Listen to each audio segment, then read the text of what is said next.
Hey everyone, and welcome back to the KPW podcast, the show where high performance, mental mastery, and purpose collide. I'm your host, KPW. Today's guest isn't just a mental performance coach, he's a mindset architect for elite athletes, business leaders, and anyone chasing that next level. Gary Chupik is the founder of Elite Mindset, the brain behind the game plan for life and the elite mindset assessment, and one of the most sought after performance strategists in the world. Gary has coached clients from the NFL to Major League Baseball to figure skating, from the FBI to Fortune 500s, and brings a rare breed of neuroscience, leadership philosophy, and lived wisdom to everything he does. What makes him different? Well, he doesn't just pitch theories, he's the experiment himself. And if it doesn't work in real life, Gary doesn't teach it. Today, we're diving into the sharp end of high performance, how to stop overthinking, why positivity alone doesn't cut it, and the two real ways to build lasting confidence. Welcome to the show, Gary Chupik. Yeah, So, how thanks are for you having doing? me. I'm doing good. I'm excited to be here. And hello from Seattle, Washington. Excellent.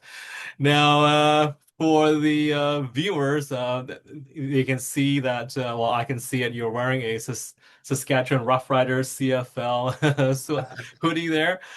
So you're from Saskatchewan, but now in Seattle. Now, in your bio, it says that you went from being a reluctant leader to an international powerhouse. So can you maybe start us off by discussing how you started from very humble beginnings to where you are today? Yeah, I think the phrase reluctant leader accurately describes who I am and what I do. I just have never really craved the limelight, and so I had humble beginnings in leadership. In other words, I never really wanted to be a leader. It was not something that I aspired to. I just kept finding myself in leadership positions. And I think the whole, aspiring to leadership is sort of a weird climb. I just think that if you have character and you have integrity, then you're going to get offered opportunities to lead. And I feel like that's probably the best path to leadership is just you taking care of yourself, you minding your business, doing your thing. Don't worry about everybody else. You show character, you show integrity, and you aspire to be the best that you can be, and you will be offered opportunities to lead. We're speaking with Gary Chupik. Now, Gary, I think listeners will want to know that you work with some of the world's top performers. What is the biggest mental habit that separates elite athletes and leaders from everybody else?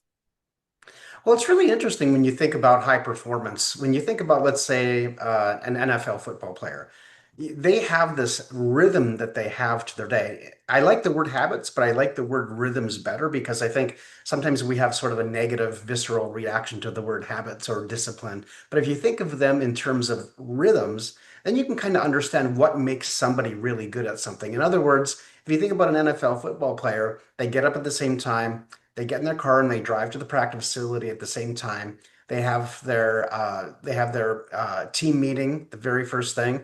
Then they'll have a practice. Then they'll have lunch. Then they'll have another team meeting, and then they'll break off into division groups, and then they'll have their practice, and then they go home. And then it's just kind of rinse and repeat multiple days per week. And so I think that repetition of doing the right things over and over and over again, but being fully present while you're doing them is what separates, I would say, the average from the great. Because the average will do what they feel like doing, but the great will do what they need to do in order to be successful. That's an interesting thought, Gary. Thanks for sharing that.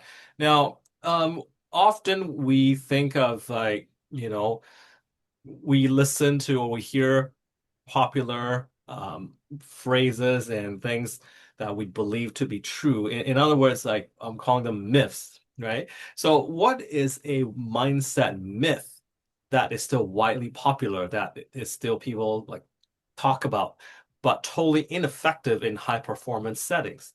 Mm. Yeah, for me, it would be something called the illusion of choice. So that is that if you want to be good at something, you have lots of choices. If you want to be very good at something above average, that you have fewer choices. But if you want to be an elite performer, you actually have no choice about the way that you want to live your life. There are no choices. And so I think one of the greatest myths is that you can have the best of both worlds because in the elite performance world, you really can't. You have to commit to eating a certain way. You have to commit to sleeping a certain way and working out a certain way and practicing a certain way and playing a certain way. And it doesn't end on the playing surface. It matters how you do these things at home or at work or in the practice facility. It doesn't really matter. Is that you need to be dialed in and understand that what it takes to be elite, you kind of have to remove all the different choices that you have in your life. So I think that's one of the biggest myths is that you can sort of live in the best of both worlds, and I don't think you can. Fair enough. Now I've read up about you, and I've read that you mentioned something about there being only two ways to build confidence. Can you break that down for us, especially for people who feel stuck or hesitant right now? Yeah, it's really interesting, KP. A lot of these things are quite mechanical. And well, people often think that it's just about trying harder or finding your passion. It's really not those things at the elite levels. It's really about committing to a certain way of doing things. So, for example, I think there are only two ways to build confidence, and I think there are only two ways. I think there are other sort of pop psychology kinds of ways to build confidence, but in my world, there's only two ways, and they both start with P, which is prepare or preparation.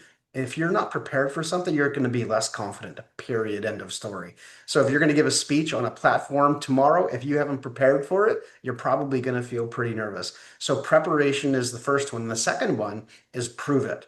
You have to be able to prove things to yourself so that when you lay your head on your pillow at night, you have to be able to point to a fact of that day or that week or that month that you can do something. Like you've done all of this preparation and now you got to go prove it to yourself. And when you prove it to yourself, then you're convincing the most important person that you need to convince, and that's you.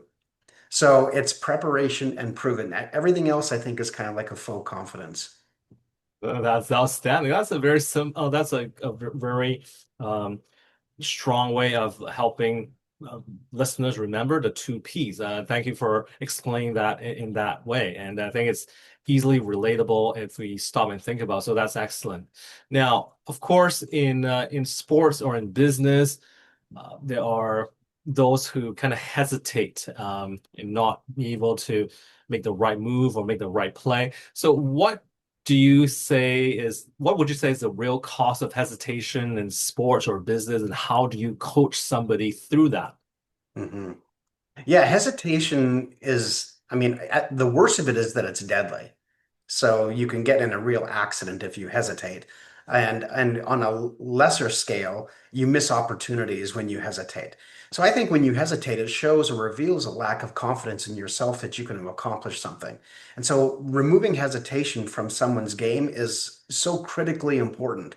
And the hesitation is costly because when we hesitate and we're not confident, and then we really struggle with doing our very best. And in order for us to be at our very best and be confident, you have to have repetition.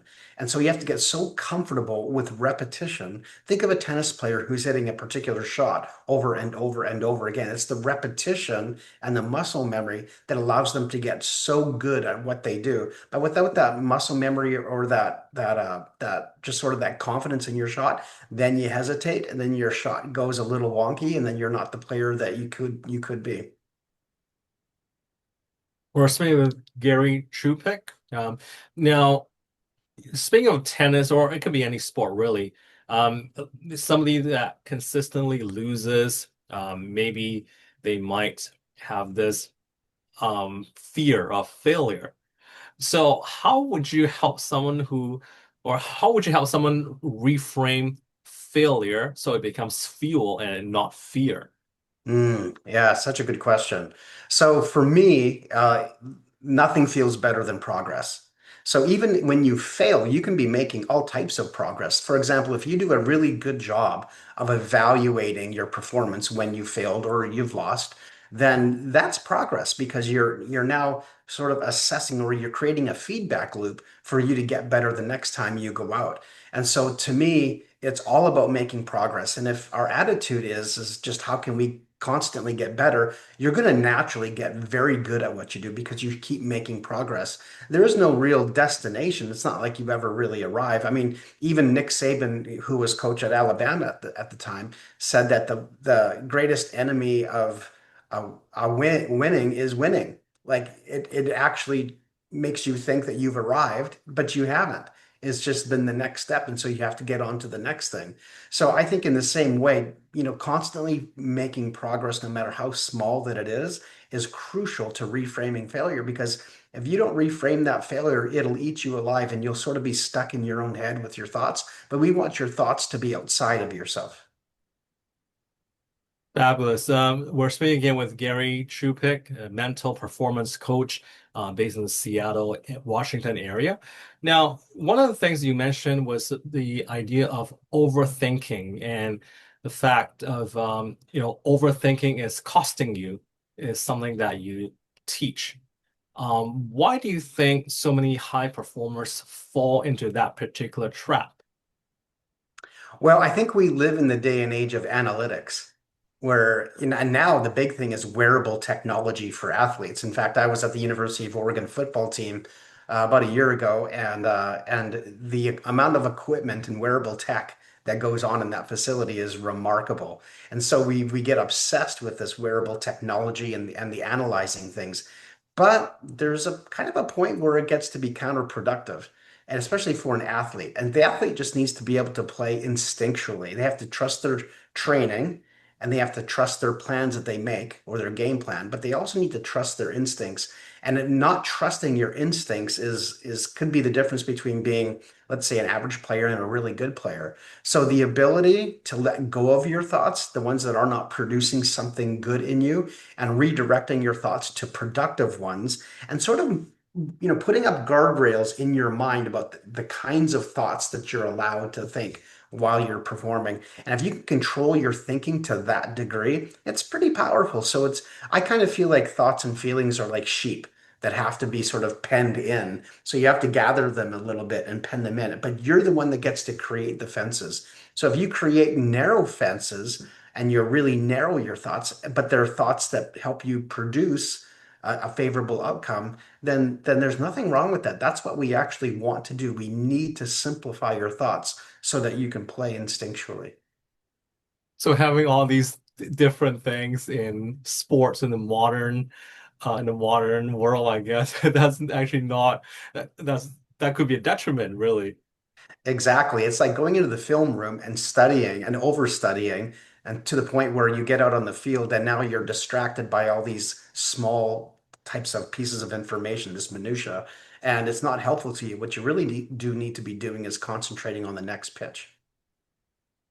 Now, without mentioning names, anything like that, would you be able to walk us through like a moment where overthinking almost derailed one of your clients and what got them back on track? Yeah, there was a hockey player out of Saskatchewan, a really really good hockey player who was had a sort of a national footprint, and he was just in a slump, and he had been relegated to the fourth line. I think he was at the time he was 15 years old, and but hockey in Canada is pretty serious business, as you well know. So he was relegated to the fourth line, and one of the things that he had mentioned to me is just that he's inside of his own head, like he's just thinking too much. So I asked him what his primary one or two attributes were his best attributes of being a hockey player are, and he said number one, speed, and number two, speed. And so he was like, speed. And I said, well, are you the fastest player on the ice in your opinion? And he said, well, when I want to be, I mean, I can be. And he said, well, I try to pace myself. And I said, well, pace yourself. Throw that out the window. Forget about pacing yourself.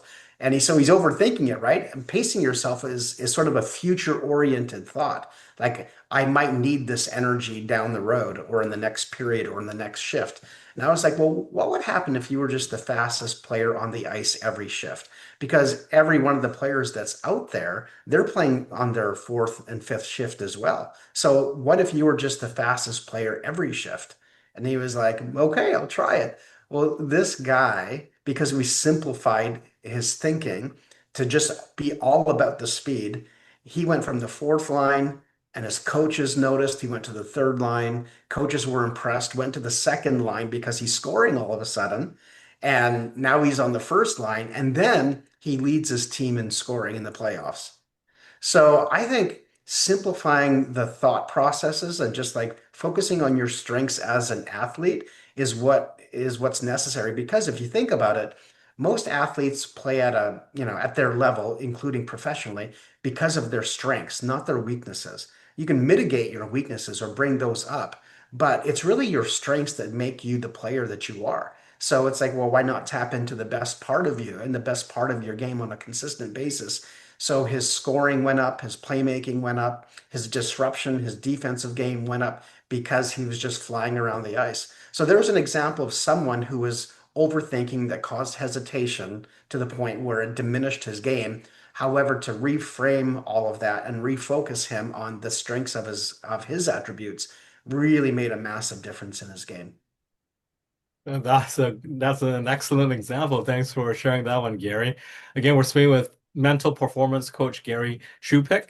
I'm going to focus on positivity. Now, I read this about you, and I guess it threw me off because you've said something along the lines of positivity doesn't work. When I read that, I thought, wait a minute, did I read that correctly? So positivity doesn't work. Can you explain what you mean by that and what's a better approach than just thinking happy thoughts? Yeah, it's really interesting. So I was at a mental performance conference a few years ago in Las Vegas, and not one time in 3 days did anybody ever mention positivity, which I find just an absolutely fascinating fact. Um, but we didn't talk about what should replace it, but I just didn't hear the word. But I do know what's better than positivity, and that is optimism, because positivity is kind of like a fleeting thought. It comes and it goes. So sometimes you have to really remember to be positive. Sometimes you are trying to be positive for reasons that are, unbeknownst to you or anybody else. Or in other words, you don't really have a reason to be positive, but you're just trying to make or conjure one up.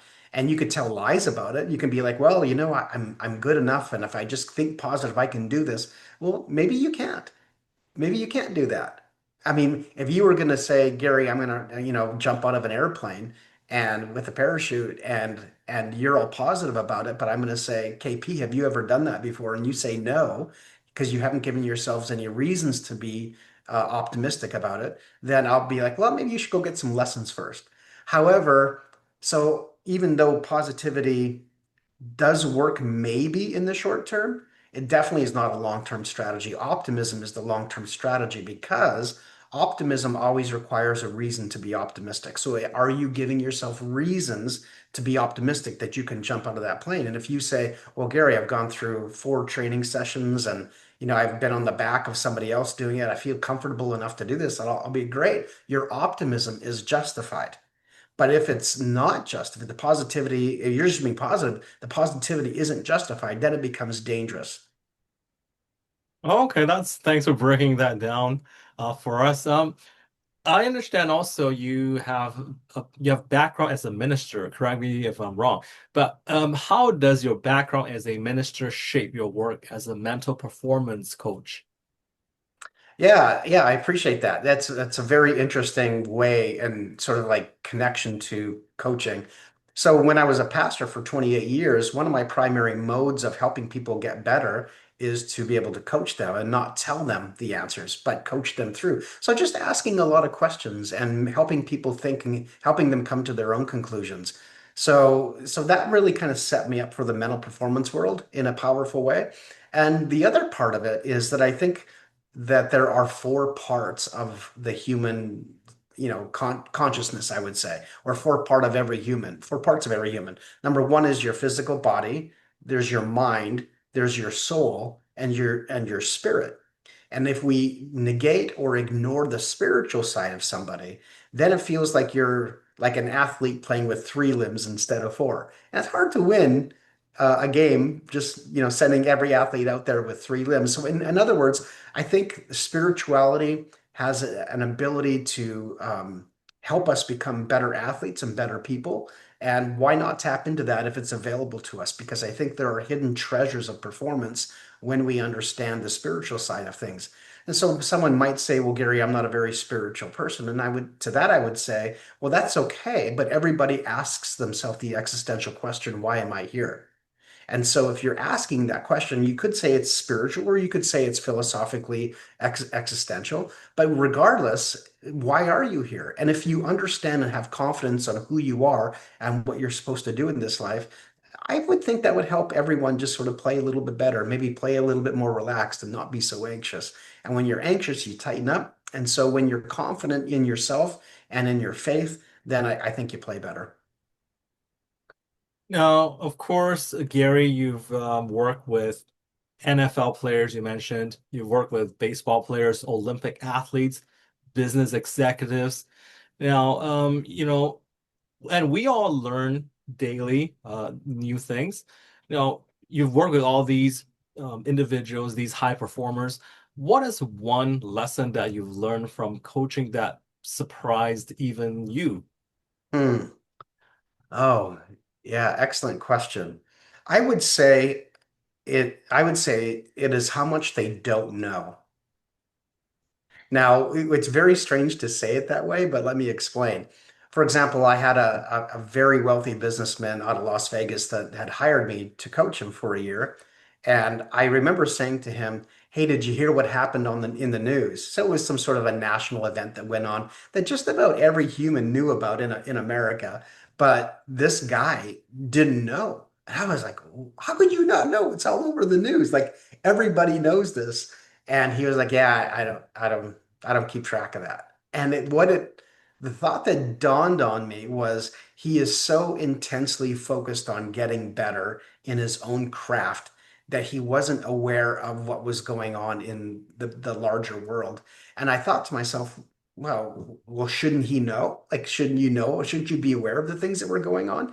And then yet I thought to myself, man, there's a real lesson here for me to learn, which is I need to be so dedicated to my work that I'm willing to give up knowing about all sorts of things that are potentially distracting. Steve Jobs talks about the difference between signal and noise, right? So signal is the message that you want to get across. The noises are all the distractions around you. And he talks about reversing, the Pareto principle is the 80-20 rule, but what if you could spend 80% of your time working on 20% of the most important things? But what we typically do is we're so distracted. We think, wow, I got to do all this work, the 80%, and I only have 20% of the time to work on it. Well, you're not going to get very far. So I think it's being willing to be willfully naive to be as successful as you want to be. That is an interesting lesson for sure. Yeah. I think we could be so focused on what we're doing that we don't even pay attention to important things happening around us. But that's a great lesson for sure, a great story there for sure. Gary, what would you say is your personal daily mindset routine? And what's the one thing you always recommend but hate doing yourself, or does that even exist? Oh, that's hilarious. As I mentioned earlier, I think that if we commit to self-leadership as a higher value than motivation, so when you commit to self-leadership, you'll do the things that make you successful, whether you feel like it or not. But if you keep doing things that make you successful, you'll start to see some of that success. You'll start to see some of the fruit of that and the results of that. So I think one of the most powerful high performance things that I can pass on to anyone is don't worry about the outcome, but always put yourself in the best position to succeed. So one of my routines is I wake up at 3:45. Sometimes I sleep until 4 and I'll get up and I'll go through just my same routine every day. Now, I'm not a person that really loves routines. That's not how I'm wired, but I've realized that if I keep doing the same thing over and over and over again, like that professional athlete we talked about earlier, then you get really good at stuff. So for me, it's about getting up early, having a quiet time. For me, it's prayer and reading. And then I'm off at the gym at 4:45. I'm there for 2 hours every day. So that's kind of one of my rhythms that I have. and it's very effective. So, what's one of the things that I ask my clients to do that I struggle with? Boy, that's I've never been asked that question before, so I appreciate that. Um, hmm. I don't know. Nothing's coming to mind. Like everything that I teach, I embody. So because if it doesn't work for me and it doesn't work in multiple situations, then it gets really and then I have a hard time teaching it with integrity. So I pretty much put everything to the test that I talk about because I really believe in it that much. But I would say maybe one thing is emotions are powerful. Like emotions will trump rationality so often. And so I think maybe for me, I can kind of get caught up in the emotion of things. And I'm not a very expressive person. I'm not a very emotive person. But if I'm feeling something, sometimes my feelings can get in the way of doing what I know I need to do, whatever that is, whatever task it is. So yeah, maybe that would be, I think because I'm human and because we're all human, we all have emotions and they all get in the way sometimes. But you mostly emotions are there. They're really great indicators. They're there to help us understand and become aware of how what's going on inside of us and some of the different movements. So yeah, emotions are really interesting. Right now, I'm listening to a 4-hour podcast on a neuroscientist who specializes in emotions, and so I'm just gobbling that up because I know how powerful and how determinative emotions are. They may not they don't have to rule over you, but they most certainly influence us. Again, we're speaking with Gary Chupik, mental performance coach. And if somebody, Gary, is listening right now and feels stuck in a loop, what is the first mental shift that he or she should make? The number one thing I would say is that the great Thomas Sowell said, everything in life is a trade-off. So you're trading one thing, no matter what it is that you're doing in life, you think about it. Everything in life is a trade-off. If you're going to eat that ice cream cone, what are you trading? If you are going for a walk or you're going to the gym, what's the trade-off? If you're involved in a relationship, what's the trade-off? So it doesn't matter what we're talking about in life, everything is a trade-off. So are you willing to make the trade? And if you're not willing to make a trade and you're stuck, the reason why you're stuck is because you don't want to choose either one. So you get stuck in the middle. But just understand that yes, you might have to give something up, but what you gain may be far more rewarding and enjoyable than what you lose. And of course, not everybody listening right now is, successful in business or an elite performer. So, for those that are listening right now, what is one piece of advice that you give elite performers that also applies to anyone trying to show up better in everyday life? Or have we touched on some of that already? Well, I do have a tactic that I find extremely helpful. It's been super helpful in sports. So whether it's hockey, football, baseball is the easiest analogy. And so it's something that I teach. I've taught law enforcement, FBI, and it's something so simple of how to perform in a moment. And that is the word CAPE, CAPE. So C stands for control yourself. So take that deep breath and relax. It's the universal sign just settle down and be in the moment. So C stands for control yourself. A stands for assess the situation. So think of a baseball pitcher. He's assessing the pitch count. He's assessing who's on base. He's assessing the call from the manager in the dugout. He's assessing the score. He's assessing so many things. So assess is the A. Then P is plan, make a plan. So what is your plan? So if the ball comes to you, you're going to execute the plan. If it's a pitch to be thrown on a certain part of the plate or a certain kind of pitch, and then you can throw that pitch. So make your plan.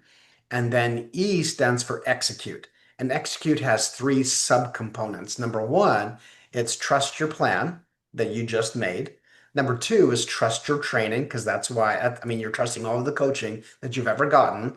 And the third one is trust your instincts. So trust your plan, trust your training, and trust your instincts. And so whether you are an athlete or you are in business going into an important meeting, so control yourself, assess the situation very quickly. Don't overthink it. Just assess the situation, make a plan, and execute your plan. That's outstanding, Gary. I believe earlier you mentioned something about not focusing on the results so much, but so in your case, what is your personal definition of a high performance life? Because when we think of high performance, we think of the results need to be there. We need to get a certain achievement. But how would you personally define a high performance life? Yeah, again, another excellent question. Because we're all so different, we all are going to have different standards and different things that we need to do in our life to make us feel like we're ma really making progress or we're achieving a certain kind of outcome. So what I do is I teach identity-based mental performance. So for me, I've divided life into 9 different domains, and those domains are all important. And what I've determined to do is live at a championship level at all 9 domains in my life. And so what that looks like, and to me, that's a high performance life. So if I was going to do, let's say in the area of, let's say, education. So let's say there are 2 or 3 things that I can do in constantly teaching myself and being a perpetual learner. What are 2 or 3 things that I love to learn about that make me a better person, or make me a better father, or make me a better husband, or make me a better athlete, or make me a better businessman? So it's educating myself. And so what are those 2 or 3 things that I can do on a weekly basis that put me in that position to succeed? And so for me, high performance is doing those 2 or 3 things on a weekly basis that put me in the best position to succeed, and just having a habit or rhythm of doing those things. Well, we can go to another area of my life. I can talk about, let's say, significant relationships. So I can say, what are the 2 or 3 things I can do every week that put me in the best position to have fabulous, really wonderful relationships?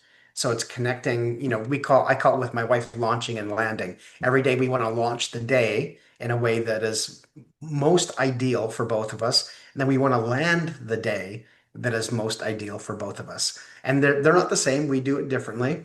But there's another example of saying, how can I put my marriage in the best position to succeed? Well, I can do that by launching and landing every day. So it's just identifying 2 or 3 things in every one of those 9 categories, and typically it's not too much. Like people will think, wow, well, that's at least 18 to 27 different. Yeah, but you have time. If you're disciplined and you're intentional about it, you can do it, most of those things pretty easily. And that's how I believe that someone lives a high performance life. That's fabulous, Gary. Thanks for sharing that. Earlier you mentioned, going onto the football facility of a college team, and you mentioned all the analytics that they have in their hands, all the equipment and all that stuff. So, this doesn't have to be sports or business, can be everyday life, but are there any go-to tools or mental drills that people can use to quiet all the noise and act with clarity? Yeah, a really powerful one is something called neutral thinking. So when you have all this noise around you and things are unclear or mysterious or unknown, um, yeah, I think we can get to a place where we can operate really well in those categories. For example, one of the things I like to say in the military is, when you can't plan, prepare. So sometimes you don't have a plan because you don't know what the plan is. And the dynamic or the environment changes, and you have to, like, your plan has to be incredibly flexible and dynamic. But you can always prepare yourself as a soldier or as a first responder. You can always prepare you. So I would say really work on being prepared for most things in your life as much as you possibly can, so that when the plan does change, that you sort of have a calm about you, and that you're so prepared that instinctually those attributes will kick in. So that would be the first thing. And I guess the second thing would be, whenever you're facing challenging times, or you're in an unknown situation and you need to sort of calm yourself, I want to encourage your listeners to go into something called neutral thinking. So, being in drive or moving forward, that would be sort of positive, like sort of have a positive outlook on things, and reverse would be negative. But if we can just sort of stay in the negative or probably neutral thinking, you can stay in that neutral state where you're not really self-conscious, but you're very task conscious. And so neutral thinking is just staying very task conscious and not being positive, not being negative, just be dialed into what you need to do. Well, this has been fun. Gary Chupik, mental performance coach. How do listeners get in touch with you or keep up with your latest happenings? I appreciate that. Yes, on Instagram, my handle is Elite Mindset. I'm the guy with the blue verification dot. So people can find me there. And of course, if people Google me, they can find me there. Or they can go to elitemindsetnation.com. And I'd love to give a free gift to your audience. I've just completed a mental performance assessment. And one of the gifts I'd love to give your audience is that they can take it for free. So if they go to elitemindset.assessment.com, and they type in the word elite, all capitals, elite, and then the number 100, they can take it for free. Outstanding. I'll be sure to put that in the show notes. And thank you so much, Gary Chupik, a mental performance coach for hopping on today, I should say. So thank you so much, Gary. And for listeners out there, thank you for tuning, and we'll see you again next time. And thanks again, Gary, for hopping on. Thanks for having me.